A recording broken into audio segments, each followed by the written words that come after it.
Let's start right at the top by looking at the subject line. First of all, you should always write a subject line.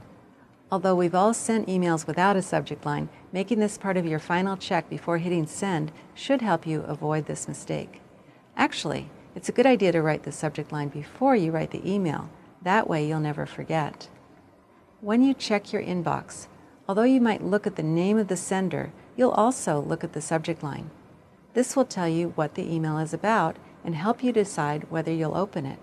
This means that the subject line should be specific to the topic and not vague. If you see the subject line, help, you'll know the sender wants help, but help with what? Brochure production help is much more specific. Sometimes, if you're responding to an email and the topic of your email is different, it's a good idea to change the subject line that matches your new topic. Usually, this happens with internal emails among a group of people. Look at some vague subject lines and see how we can change them to be more specific.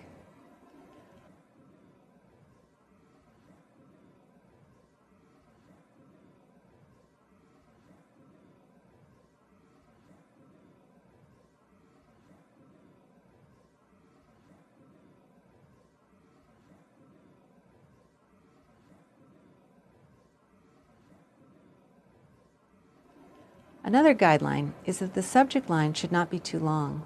These days, a lot of people check their email on their phones, and only about 25 characters of the subject line are usually visible. This means that we don't usually write sentences, but use short noun phrases instead. How do you think we can improve this subject line?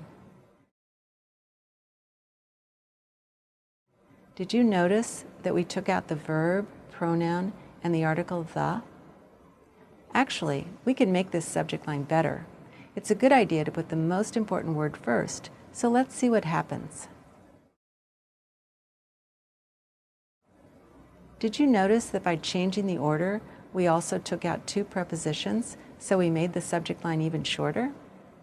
Putting the most important words first also helps if the reader wants to find the email again, because the topic of the new retail store is more specific than update.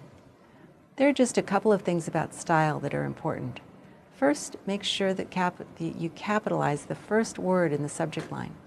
You can also capitalize the other words, but it's not necessary. We usually don't capitalize prepositions or articles like the or an. Don't use all uppercase. This means that you're shouting and can make the reader angry or not want to open the email. And finally, try to avoid starting the message in the subject line and finishing it in the body of the email. You make the reader have to open the email, and it can be annoying. Let's do a quiz to review what we've learned about subject lines.